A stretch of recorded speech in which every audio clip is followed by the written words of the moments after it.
Dear aspirants, Aditya ज्ञान maths classes में एक बार पुनः आपका स्वागत है। हम लोग आज विभाज्यता और शेष पर आधारित लास्ट क्लास करेंगे। ओके, इसके बाद हम कोई अन्य टॉपिक देखेंगे जो एग्जाम के पॉइंट ऑफ व्यू से इम्पोर्टेंट हो। वैसे तो सभी इम्पोर्टेंट होते हैं, ठीक है ना। तो देखी जाए, क्लास अच्छी लगे तो लाइक सब्सक्राइब करिए, शेयर करिए। चलिए देखा जाए प्रॉब्लम शॉर्ट ट्रिक से, और जो ट्रिक्स बताते हैं उसे ध्यान रखिए। इस तरह की सिमिलर प्रॉब्लम्स को एग्जैक्टली इसी तरह से सॉल्व करेंगे और इनका यूज करके ही क्वेश्चंस आते हैं। ठीक है, चलिए देखिए, n को 4 से भाग देने पर, देखिए क्या लिखा हुआ है प्रॉब्लम में, n को 4 से भाग देने पर 3 शेष रहता है। 2n को 4 से भाग देने पर क्या शेष रहेगा। और ध्यान रखिएगा, ये क्वेश्चंस एसएससी के स्नातक स्तरीय या जीडी इन सब में, ग्रेजुएट डिवीजन वही स्नातक स्तरीय परीक्षाओं में पूछे जा चुके हैं। ठीक है, हर एक क्वेश्चन जो मैं बता रहा हूँ शॉर्ट ट्रिक से, वो सभी क्वेश्चन किसी ना किसी ईयर पूछे जा चुके हैं। ठीक है, तो देखिए यहाँ n को 4 से भाग देने पर 3 शेष रहता है। जरा देखिए, n का मान अगर हम 7 मान लें, 7 को 4 से भाग करेंगे तो 3 शेष रहेगा। ठीक है, 4 और 3 7, या और इसे आगे आप देख लें, 4 से भाग करने वाला 11, 7 ले लीजिए या 11 ले लीजिए। 11 को भी 4 से भाग करेंगे 3 शेष रहा, किसी पे देख लीजिए। इसके डबल कहाँ है, अगर यहाँ डबल करेंगे तो ये 14 हो जाएगा, यहाँ डबल करेंगे तो 22 हो जाएगा। और फिर से 4 से भाग करिए, 4 से भाग करेंगे तो देख रहे हैं ना, 4 3 12, 2 शेष। यहाँ भी 4 से भाग करेंगे तो 2 ही शेष आएगा। ओके, तो ध्यान रखिएगा, इसका राइट आंसर है बी। इसका मतलब क्या शेष रहेगा, 2n को 4 से भाग देने पे, n को भाग देने पे यदि 3 शेष रहता है तो 2n को भाग 4 से करेंगे तो कितना शेष आएगा, 2 ही आएगा। ये आपने देख लिया। ठीक है, चलिए नेक्स्ट देखा जाए क्वेश्चन।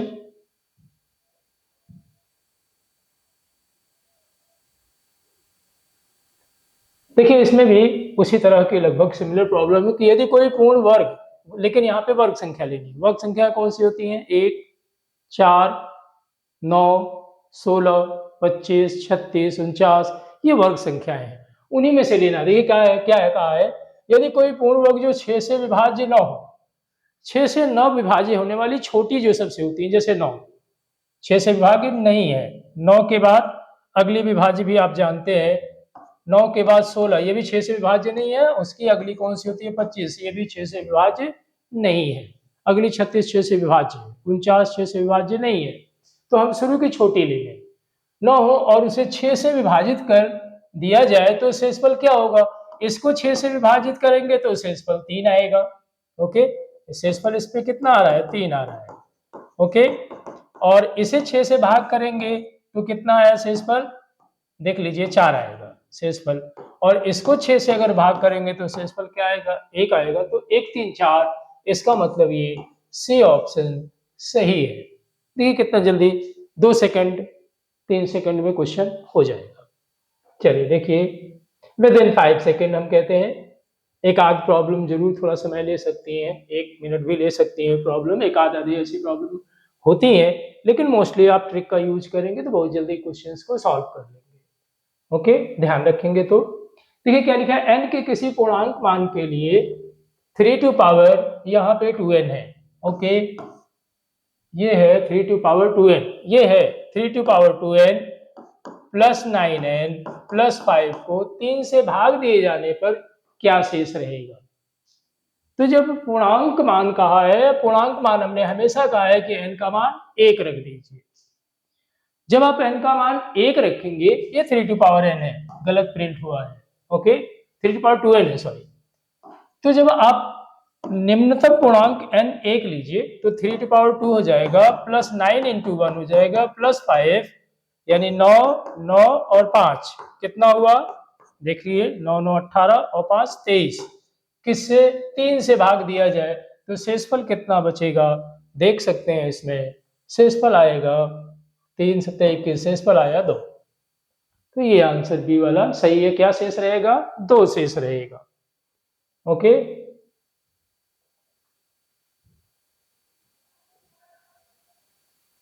नेक्स्ट देखा जाए क्या दिया हुआ है। किसी संख्या को 56 से भाग देने पर शेष कितना आ रहा है, 29। इस तरह की भी प्रॉब्लम हो चुकी है, लेकिन ये आया हुआ क्वेश्चन है, डिजिट बदल के रिपीट होते हैं। यदि उसी संख्या को किससे भाग किया जाए, 8 से भाग किया जाए, तो शेष क्या रहेगा? तो मैंने बताया था एक शेष को अगर सिंगल डिजिट में है ये 8 से भाग करेंगे तो 8 तिया 24, कितना बचेगा? 5। तो इसका राइट आंसर होगा 5। शेष क्या होगा? 5 होगा। ओके, चलिए नेक्स्ट देखा जाए क्वेश्चन।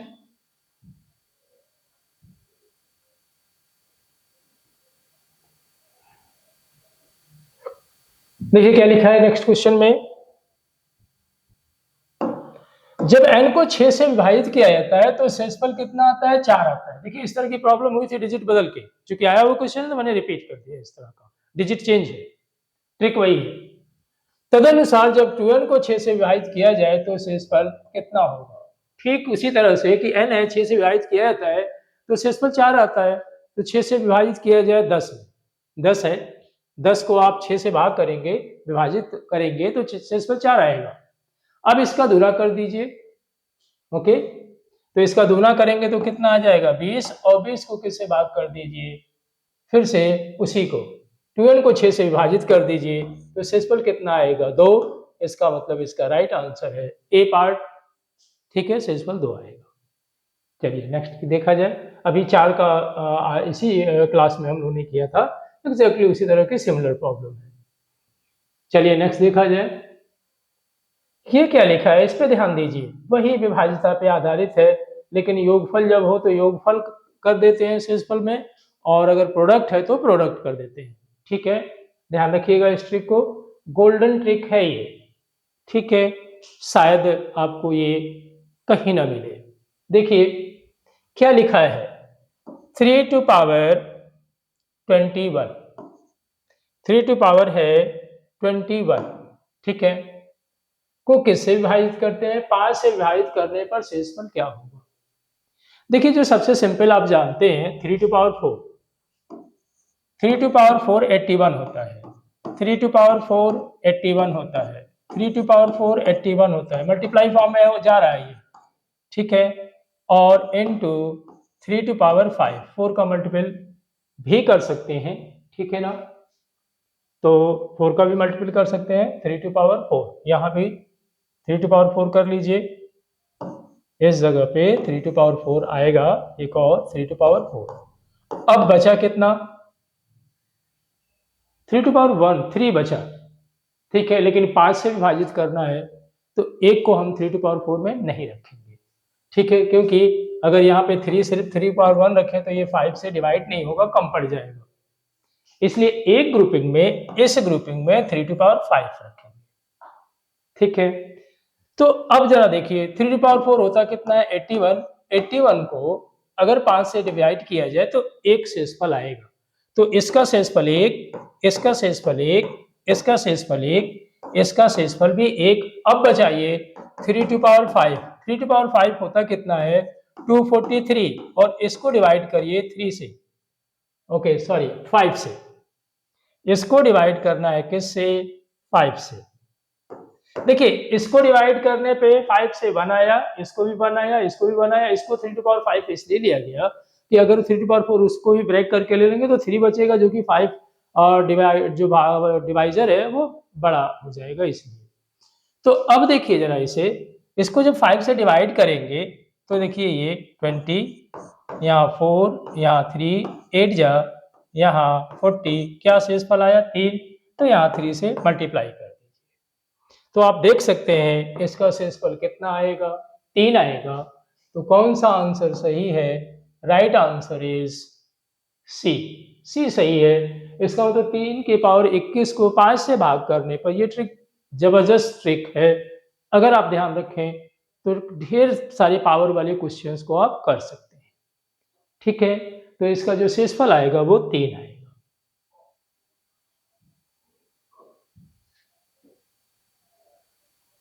नेक्स्ट क्वेश्चन देखिए क्या लिखा है, इसमें भी एक ट्रिक ही काम करेगी। ध्यान रखिएगा कि अगर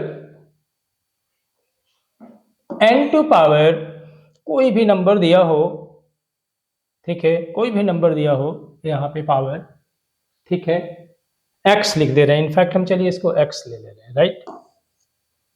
एक नंबर है, उसके पावर n है, n कोई भी हो सकता है, धन पूर्णांक, -1 हमेशा x प्लस 1 से डिविजिबल होता है, ध्यान रखिएगा।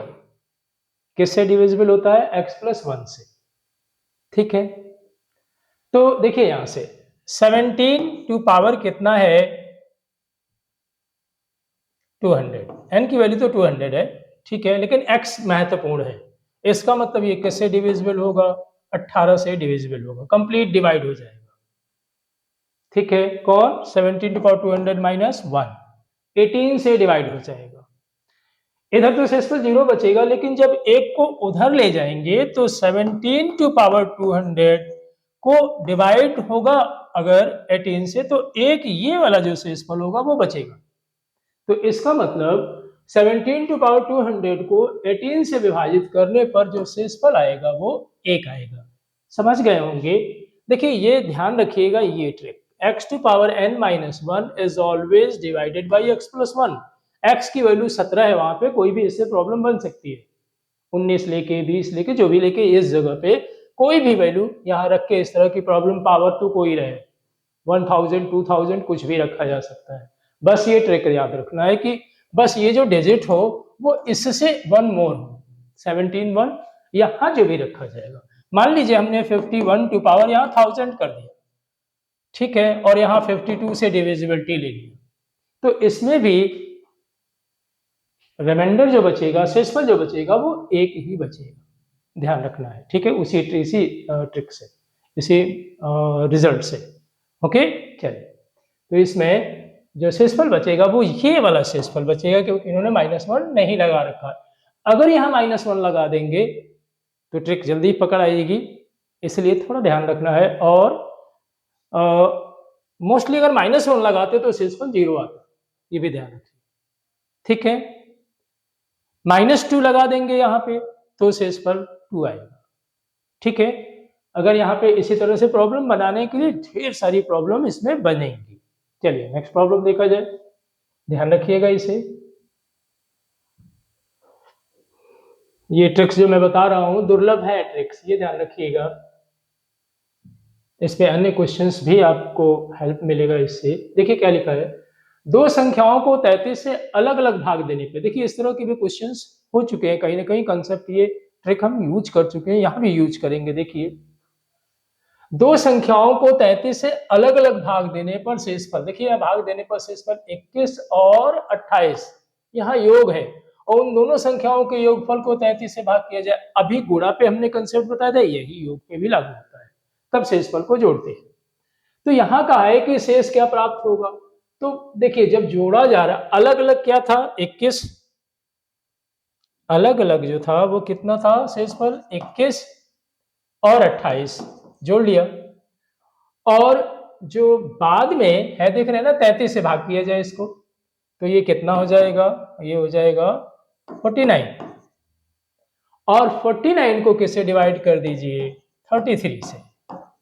तो 33 से जब डिवाइड करेंगे, देख रहे हैं ना, डिवाइड ही करना है, जैसे यहाँ पे शेषफल को, जो योगफल को डिवाइड किया है, तो ये सिंगल डिजिट बन जाएगा।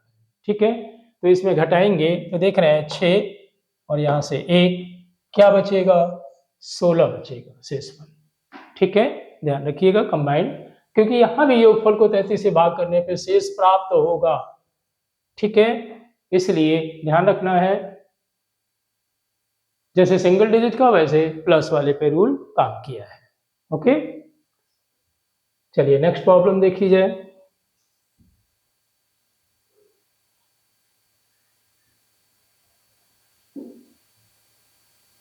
क्या दिया हुआ है, वह सबसे बड़ी संख्या जिसके द्वारा 73 तथा 129 में से प्रत्येक को भाग देने पर प्रत्येक दशा में 3 शेषफल रहता हो, ये बताना है।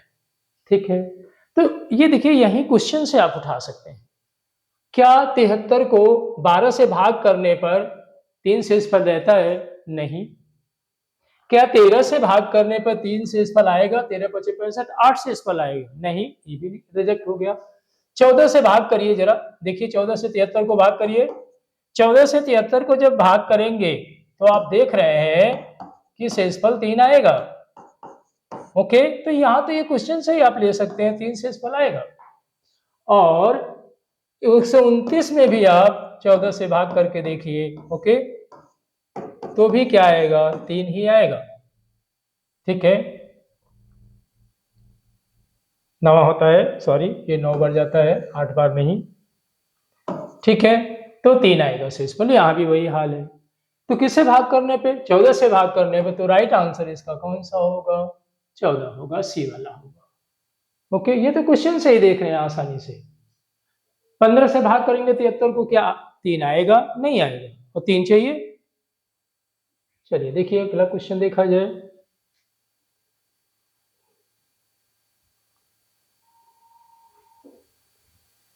देखिए क्या लिखा हुआ है, 10 टू पावर 100 को 5 टू पावर 75 से विभाजित करने पर भागफल कितना आएगा। देखिए कितना आसान है, 10 टू पावर 10 को हम लोग 10 टू पावर 100 को डिवाइड कर रहे हैं 5 टू पावर 75 से। क्या कर सकते हैं इसको, 5 इंटू टू पावर कितना है 100 डिवाइडेड बाई है 5 टू पावर 75। आप इसे क्या लिख सकते हैं, 5 to power 100 into to power 100 divided by 5 to power कितना हो गया ये 75। देखिए 5 का ये बेस सेम है, तो यहाँ से बचेगा 5 to power 25 into to power, इसे ब्रेक कर दीजिए, 2 to power 25 into to power 75। तो ये 5 और 2 मिलके हो गया 10 to power 25 into to power 75।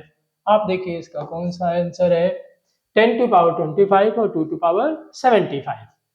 समझ में आ गया होगा उम्मीद करते हैं। दोबारा समझिए क्या हो जाएगा, इस जगह से दोबारा समझिए, तो 5 इंटू टू पावर हो गया। अब ये जाके पावर ऊपर माइनस हो जाएगी, तो 5 की पावर कितना बचेगा 25 इंटू, इसके पावर को तोड़ दीजिए, 2 की पावर 100 को हम 2 की पावर 25 इंटू 2 की पावर 75 लिख सकते हैं। 5 और 2 ये देख रहे हैं पावर सेम है, तो ये बेस प्रोडक्ट हो जाता है 10 के पावर 25 इंटू 2 की पावर 75। अब आपका ये कौन सा ऑप्शन सही है, सी ऑप्शन सही है। तो इस तरह से हम लोगों ने विभाज्यता और शेषफल पर आधारित क्वेश्चन किए। अब हम नेक्स्ट टर्न पे अन्य एक इसी के जस्ट बाद का अंकगणित में ही एक टॉपिक शुरू करेंगे।